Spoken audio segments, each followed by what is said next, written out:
സുഹൃത്തുക്കളെ, ജിയോ പൊളിറ്റിക്സിൽ ഒരു പുതിയ യുദ്ധമുഖം കൂടി തുറക്കാൻ പോവുകയാണ്. അതും നമ്മുടെ സ്വന്തം പിന്മുറ്റമായ ബംഗാൾ ഉൾക്കടലിൽ. 2026 ഏറ്റവും നിർണായകമായ ഒരു അന്താരാഷ്ട്ര സംഭവ വികാസമായിട്ട് മാറുകയാണ് അമേരിക്കയും ബംഗ്ലാദേശും തമ്മിൽ ഒപ്പുവെക്കാൻ പോകുന്ന ചരിത്രപരമായ പ്രതിരോധ കരാറുകൾ. ഷെയ്ഖ് ഹസീന സർക്കാരിൻ്റെ പതനത്തിന് ശേഷം അധികാരത്തിൽ വന്ന പുതിയ ബംഗ്ലാദേശ് ഭരണകൂടം അമേരിക്കയുമായിട്ട് സുപ്രധാന സൈനിക കരാറുകളിൽ ഒപ്പുവെക്കാൻ പോവുകയാണ്. ഒറ്റ നോട്ടത്തിൽ ഇത് ചൈനയെ പ്രതിരോധിക്കാനായിട്ട് അമേരിക്ക നടത്തുന്ന ഒരു നീക്കമാണ് എന്ന് തോന്നാമെങ്കിലും ഇതിൻ്റെ അദൃശ്യമായ പ്രത്യാഘാതങ്ങൾ ഏറ്റവും കൂടുതൽ അനുഭവിക്കാൻ പോകുന്നത് ഇന്ത്യയാണ്. ഇതൊക്കെ നേരത്തെ തന്നെ മുൻകൂട്ടി കണ്ടിട്ടാവണം ഇന്ത്യയും റഷ്യയും തങ്ങളുടെ സൈനിക ബന്ധം ഊട്ടിയുറപ്പിച്ചുകൊണ്ട് റിലോസ് എന്ന പുതിയ പ്രതിരോധ കരാറിൽ നേരത്തെ തന്നെ ഏർപ്പെട്ടത്. ഈ വീഡിയോയിൽ അന്താരാഷ്ട്ര മാധ്യമങ്ങളുടെയും ഇന്ത്യൻ, ചൈനീസ്, ബംഗ്ലാദേശി മാധ്യമങ്ങളുടെയും റിപ്പോർട്ടുകളുടെ അടിസ്ഥാനത്തിൽ ഈ വിഷയത്തെക്കുറിച്ച് ഇന്ത്യയുടെ കാഴ്ചപ്പാടിലൂടെ വളരെ ആഴത്തിലുള്ള ഒരു വിശകലനമാണ് നമ്മൾ നടത്താൻ പോകുന്നത്.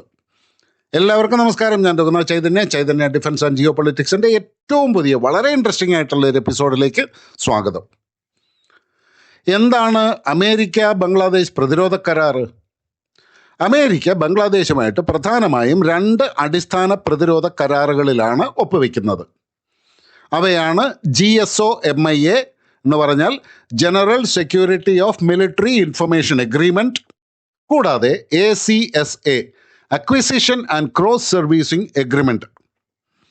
ACSA എന്ന് പറഞ്ഞു കഴിഞ്ഞാൽ, അതായത് acquisition and cross servicing agreement എന്ന് പറഞ്ഞാൽ, ഈ കരാർ പ്രകാരം അമേരിക്കൻ നാവികസേനയുടെ യുദ്ധക്കപ്പലുകൾക്കും വായുസേനയുടെ പോർവിമാനങ്ങൾക്കും ബംഗ്ലാദേശിലെ തുറമുഖങ്ങളിലും വ്യോമത്താവളങ്ങളിലും പ്രവേശിക്കാനും യഥേഷ്ടം ഇന്ധനം നിറയ്ക്കാനും അറ്റകുറ്റപ്പണികൾ നടത്താനും സാധിക്കും.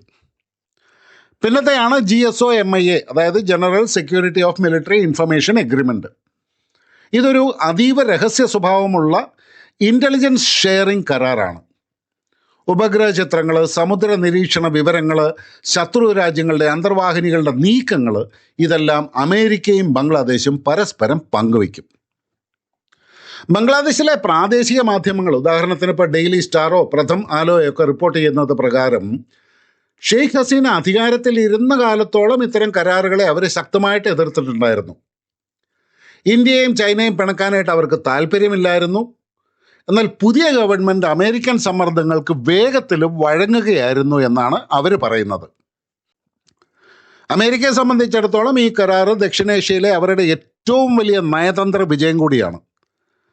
ലോകത്തിലെ ഏറ്റവും തിരക്കേറിയ കപ്പൽ പാതകളിൽ ഒന്നിൻ്റെ നിയന്ത്രണം ലഭിക്കുന്നതിനോടൊപ്പം മറ്റൊരു രാജ്യത്തെയും, പ്രത്യേകിച്ച് ഇന്ത്യയെ പോലും ആശ്രയിക്കാതെ ബംഗാൾ ഉൾക്കടലിൽ സ്വന്തമായ ഒരു താവളം അവർക്ക് ലഭിക്കുന്നു. മുൻപ് സെയിൻറ്റ് മാർട്ടിൻസ് ദ്വീപിനെ കുറിച്ച് ഉയർന്ന വിവാദങ്ങൾ ഈ അവസരത്തിൽ നമ്മളൊന്ന് കൂട്ടി വായിക്കേണ്ടതും കൂടിയാണ്. അതുപോലെ ചൈനീസ് മാധ്യമങ്ങളും അവരുടെ ഔദ്യോഗിക പത്രമായ ഗ്ലോബൽ ടൈംസും ഈ നീക്കത്തെ അതീവ ഗൗരവത്തോടെയാണ് കാണുന്നത്. അമേരിക്കയുടെ ഇൻഡോ പസഫിക് തന്ത്രത്തിൻ്റെ ഭാഗമായിട്ട് ചൈനയെ വളയുക എന്നതാണ് ഇതിൻ്റെ പ്രാഥമിക ലക്ഷ്യമെന്ന് ചൈന വിശ്വസിക്കുന്നുണ്ട്. ചൈനയുടെ ഊർജ്ജ ഇറക്കുമതിയുടെ 80% കടന്നു പോകുന്നത് ഇടുങ്ങിയ മലാക്ക കടലിടുക്കിലൂടെയാണ്. യുദ്ധമുണ്ടായാൽ അമേരിക്ക ഇവിടെ ഉപരോധം തീർക്കുമെന്ന് ചൈനയ്ക്കറിയാം. ഇത് മറികടക്കാനായിട്ട് ചൈന മ്യാൻമറിലെ ക്യൂക്ഫ്യൂ തുറമുഖത്ത് നിന്നും യുനാൻ പ്രവിശ്യയിലേക്ക് നേരിട്ട് എണ്ണപ്രകൃതി വാതക പൈപ്പ് ലൈനുകൾ നിർമ്മിച്ചിട്ടുണ്ടായിരുന്നു. പക്ഷേ ഈ പൈപ്പ് ലൈൻ ആരംഭിക്കുന്ന മ്യാൻമറിലെ ക്യൂക്ഫ്യൂ തുറമുഖത്തിന് വളരെ അടുത്താണ് അമേരിക്ക താവളം ഉറപ്പിക്കാൻ പോകുന്ന ബംഗ്ലാദേശിലെ ചിറ്റഗോങ്. അമേരിക്കൻ നിരീക്ഷണ വിമാനങ്ങൾക്ക് ചൈനയുടെ ഈ ജീവനാഡിയെ എളുപ്പത്തിൽ നിരീക്ഷിക്കാനും യുദ്ധസമയത്ത് എളുപ്പത്തിൽ തകർക്കാനായിട്ടും സാധിക്കും. അതുപോലെ തന്നെ ബംഗ്ലാദേശിൽ ചൈന കോടിക്കണക്കിന് ഡോളറിൻ്റെ ബെൽറ്റ് ആൻഡ് റോഡ് ഇനീഷ്യേറ്റീവ് നിക്ഷേപങ്ങൾ നടത്തിയിട്ടുണ്ടല്ലോ. അമേരിക്കൻ സാന്നിധ്യം ഈ നിക്ഷേപങ്ങളുടെ സുരക്ഷയെയും അതുപോലെ ബംഗ്ലാദേശിലെ ചൈനയുടെ രാഷ്ട്രീയ സ്വാധീനത്തെയും ഇല്ലാതെയാക്കും. പിന്നെ നമ്മൾ കാണാൻ പോകുന്നത് ഇന്ത്യയുടെ മുമ്പിലെ വലിയ ചതിക്കുഴികളെ കൂടിയാണ്. സത്യത്തിൽ ഇന്ത്യയും അമേരിക്കയും തമ്മിൽ LEMOA അഥവാ ലിമോയ, അതുപോലെ COMCASA കോംകാസ, അതുപോലെ BECA എന്ന് പറഞ്ഞാൽ ബേക്ക തുടങ്ങിയ മികച്ച പ്രതിരോധ കരാറുകൾ സൈൻ ചെയ്തിട്ടുണ്ട്. എന്നിട്ടും എന്തിനാണ് അമേരിക്ക ഇന്ത്യയുടെ തൊട്ട അയൽവക്കത്ത് മറ്റൊരു താവളം തേടുന്നത്? ഇവിടെയാണ് അമേരിക്കയുടെ ഇരട്ടത്താപ്പും ഭാവി ലക്ഷ്യങ്ങളും ഇന്ത്യ തിരിച്ചറിയേണ്ടത്. അന്താരാഷ്ട്ര ഭൗമരാഷ്ട്രീയ വിദഗ്ധർ ചൂണ്ടിക്കാണിക്കുന്ന ഇന്ത്യക്ക് മുമ്പിലുള്ള വലിയ ഭീഷണികളും കൂടി നമുക്കൊന്ന് പരിശോധിക്കാം. ഇവിടെ നമുക്ക് പ്രധാനമായിട്ടും 4 കാര്യങ്ങളാണ് കാണാൻ സാധിക്കുന്നത്. അതിൽ ആദ്യത്തേത് ഇന്ത്യയുടെ പിന്മുറ്റത്തെ കടന്നുകയറ്റം തന്നെ. അതായത് ബംഗ്ലാദേശ് എന്ന് പറയുന്നത് 3 വശവും ഇന്ത്യയാൽ ചുറ്റപ്പെട്ട ഒരു രാജ്യമാണ്. ഇന്ത്യയുടെ പിന്മുറ്റമായ ബംഗാൾ ഉൾക്കടലിൽ ഇതുവരെ ഇന്ത്യൻ നാവികസേനയുടെ പൂർണ്ണ നിയന്ത്രണത്തിലായിരുന്നു. അവിടെ ഒരു ബാഹ്യശക്തി, അത് അമേരിക്ക ആണെങ്കിൽ പോലും, സ്ഥിരമായിട്ട് താവളമടിക്കുന്നത് ഇന്ത്യയുടെ സെക്യൂരിറ്റി ആർക്കിടെക്ചറിനെ തകിടം മറിക്കും. രണ്ടാമതായിട്ട് ചിക്കൻ നെക്ക് എന്ന് പറയുന്ന ചിലിഗുറി കോറിഡോറും നമ്മുടെ വടക്ക് കിഴക്കൻ സംസ്ഥാനങ്ങളും, അതായത് ബംഗ്ലാദേശിലെ അമേരിക്കൻ വ്യോമത്താവളങ്ങളിൽ നിന്നും ഇന്ത്യയുടെ വടക്ക് കിഴക്കൻ സംസ്ഥാനങ്ങളെ തമ്മിൽ ബന്ധിപ്പിക്കുന്ന അതീവ ലോലമായ സിലിഗുറി കോറിഡോറിലേക്ക് നിമിഷങ്ങൾക്കുള്ളിൽ പറന്നെത്താനായിട്ട് അമേരിക്കൻ പോർ വിമാനങ്ങൾക്ക് സാധിക്കും. വടക്ക് കിഴക്കൻ സംസ്ഥാനങ്ങളിലെ ഇന്ത്യയുടെ സൈനിക നീക്കങ്ങൾ മുഴുവൻ അമേരിക്കയുടെ റഡാറുകളിലാകും. മൂന്നാമതായിട്ട് ഇന്ത്യയെ തളച്ചിടാനുള്ള അമേരിക്കയുടെ ദീർഘകാലമായിട്ടുള്ള ഒരു തന്ത്രം. അമേരിക്ക എപ്പോഴും 50 വർഷത്തെ മുന്നിൽ കണ്ടാണ് തന്ത്രങ്ങൾ മെനയുന്നത്. ഒരു 2040 2050 കാലഘട്ടമാകുമ്പോഴേക്കും ഇന്ത്യ ലോകത്തെ അനിഷേധ്യമായ ശക്തിയായി ഇന്ത്യൻ മഹാസമുദ്രത്തിലെ പ്രാദേശിക മേധാവിയായിട്ട് മാറും. അന്ന് അമേരിക്കയ്ക്ക് ഇന്ത്യ ഒരു വലിയ വെല്ലുവിളിയായി മാറിയേക്കാം. അത്തരമൊരു സാഹചര്യത്തിൽ ഇന്ത്യയെ വളരാൻ അനുവദിക്കാതെ ദക്ഷിണേഷ്യയിൽ തന്നെ ഒതുക്കി നിർത്തുക എന്ന ലക്ഷ്യം ഈ നീക്കത്തിൻ്റെ പിന്നിലുണ്ട്. ഇന്ത്യ അമേരിക്കയുടെ താളത്തിന് തുള്ളിയില്ലെങ്കിൽ ഭീഷണിപ്പെടുത്താനുള്ള ഒരു ആയുധം കൂടിയാണ് ഇത്. നാലാമതായിട്ട് രഹസ്യ വിവരങ്ങളുടെ ചോർച്ച. കാരണം ബംഗാൾ ഉൾക്കടലിലാണ് ഇന്ത്യ തങ്ങളുടെ ആണവ അന്തർവാഹിനികളായിട്ടുള്ള SSBNs എല്ലാം വിന്യസിച്ചിട്ടുള്ളത്. വിശാഖപട്ടണത്തിന് സമീപമുള്ള വർഷ നാവികത്താവളം ഇന്ത്യയുടെ ഏറ്റവും വലിയ ഒരു രഹസ്യ താവളമാണ്. ബംഗ്ലാദേശിൽ നിന്നുള്ള അമേരിക്കൻ ഇൻ്റലിജൻസ് നിരീക്ഷണം ഇന്ത്യയുടെ നാവിക രഹസ്യങ്ങൾ ചോരാനായിട്ട് കാരണമാകും. അമേരിക്കയുടെ ഈ ഇരട്ടത്താപ്പിനുള്ള സാധ്യത നേരത്തെ തന്നെ ഇന്ത്യ മുന്നിൽ കണ്ടുകൊണ്ട് ഏറ്റവും കൃത്യവും ശക്തവുമായി നടത്തിയ ഒരു മറുപടിയാണ് റഷ്യയുമായിട്ട് ഒപ്പുവെച്ച റെലോസ്, അതായത് reciprocal exchange of logistics agreement. Indian പ്രതിരോധ മന്ത്രാലയം ഈ കരാറിനെ കാണുന്നത് തന്ത്രപരമായ സ്വയംഭരണ അധികാരം നിലനിർത്താനുള്ള ഏറ്റവും വലിയ ആയുധമായിട്ട് തന്നെയാണ്. എന്താണ് ഈ റിലോസ് കരാറ്? ഇരു രാജ്യങ്ങൾക്കും പരസ്പരം സൈനിക താവളങ്ങൾ, തുറമുഖങ്ങൾ, വ്യോമത്താവളങ്ങൾ എന്നിവ ഉപയോഗിക്കാൻ അനുമതി നൽകുന്ന ഒരു കരാറാണ് ഇത്. യുദ്ധകാലത്തും സമാധാനകാലത്തും ഒരുപോലെ ബാധകമായ ഈ കരാറ് പ്രകാരം ഇന്ത്യക്കും റഷ്യയ്ക്കും പരസ്പരം 3000 സൈനികരെയും 5 യുദ്ധക്കപ്പലുകളെയും 10 യുദ്ധവിമാനങ്ങളെയും മറ്റേ രാജ്യത്ത് ഒരേ സമയം വിന്യസിക്കാനായിട്ട് സാധിക്കും.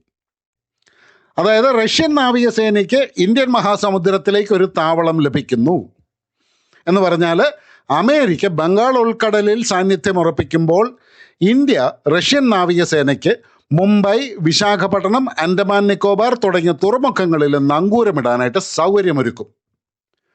ഇന്ത്യൻ മഹാസമുദ്രത്തിൽ അമേരിക്കയുടെ ഏകാധിപത്യം തടയാനും അവരെ സമ്മർദ്ദത്തിലാക്കാനും റഷ്യൻ ആണവ അന്തർവാഹിനികളുടെ സാന്നിധ്യം സഹായിക്കും. പിന്നെ ആർട്ടിക് മുതൽ പസഫിക് വരെയുള്ള ഇന്ത്യയുടെ സാന്നിധ്യം എന്ന് പറഞ്ഞാൽ ഈ കരാറിലൂടെ റഷ്യയുടെ നിയന്ത്രണത്തിലുള്ള ആർട്ടിക് മേഖലയിലെ മർമാൻസ്ക്, പസഫിക് തീരത്തെ വ്ളാഡിവോസ്റ്റോക്ക് എന്നീ താവളങ്ങൾ ഇന്ത്യൻ സൈന്യത്തിന് ഉപയോഗിക്കാനായിട്ട് സാധിക്കും. വടക്കൻ സമുദ്രപാതയിൽ, അതായത് നോർത്തേൺ സീ റൂട്ടിൽ ഇന്ത്യക്ക് ആധിപത്യം ലഭിക്കാനും പസഫിക് മേഖലയിലെ ചൈനയുടെയും അമേരിക്കയുടെയും നീക്കങ്ങളെ നിരീക്ഷിക്കാനും ഇത് ഇന്ത്യയെ സഹായിക്കും. കൂടാതെ ഇത് നൽകുന്നത് വളരെ ശക്തമായ ഒരു നയതന്ത്ര സന്ദേശം കൂടിയാണ്.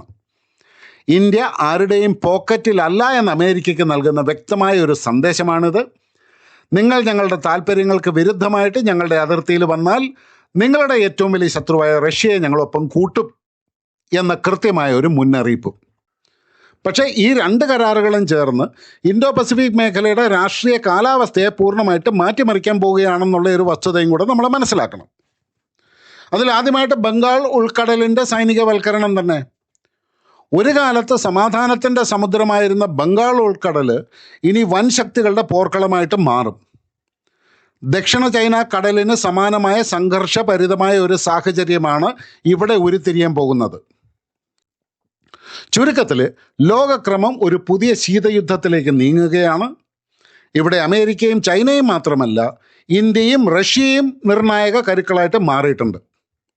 അമേരിക്ക തങ്ങളുടെ അപ്രമാദിത്വം നിലനിർത്താനായിട്ട് ബംഗ്ലാദേശിനെ ഒരു പണയപ്പണ്ടമാക്കുമ്പോൾ ചൈന തങ്ങളുടെ സാമ്പത്തിക ഊർജ്ജ സുരക്ഷയ്ക്കായിട്ട് വിയർപ്പൊഴുക്കുന്നു.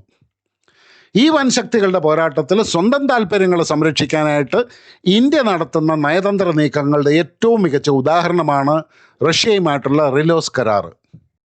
മുൻ ബ്രിട്ടീഷ് പ്രധാനമന്ത്രി ലോർഡ് പാൽമേഴ്സൺ പറഞ്ഞതുപോലെ രാജ്യങ്ങൾക്ക് സ്ഥിരമായ ശത്രുക്കളോ മിത്രങ്ങളോ ഇല്ല, സ്ഥിരമായ താല്പര്യങ്ങൾ മാത്രമേ ഉള്ളൂ. ഗ്രേറ്റ് നിക്കോബാർ പ്രൊജക്ട് പൂർണ്ണതോതിൽ നടപ്പാക്കി ആൻഡമാൻ നിക്കോബാർ കമാൻഡിനെ ഒരു സമ്പൂർണ്ണ ട്രൈ സർവീസ് കമാൻഡായിട്ട് അതിവേഗം നവീകരിക്കുന്നത് ഉൾപ്പെടെയുള്ള നടപടികളിലൂടെ മാത്രമേ ഇന്ത്യക്ക് വരും കാലത്തെ ഈ വെല്ലുവിളികളെ നേരിടാനായിട്ട് സാധിക്കുകയുള്ളൂ. ഈ സങ്കീർണമായ വിഷയത്തിലുള്ള നിങ്ങളുടെ വിലയേറിയ അഭിപ്രായങ്ങൾ കമൻറ്റ് ബോക്സിൽ രേഖപ്പെടുത്തുക. ജിയോ പൊളിറ്റിക്കൽ വിഷയങ്ങൾ ആഴത്തിൽ മനസ്സിലാക്കാൻ താല്പര്യമുള്ള നിങ്ങളുടെ സുഹൃത്തുക്കൾക്ക് ഈ വീഡിയോ ഷെയർ ചെയ്തു കൊടുക്കാൻ മറക്കരുത്. വീണ്ടും കാണാം. നന്ദി, നമസ്കാരം. ജയ് ഹിന്ദ്, ഭാരത് മാതാ കി ജയ്.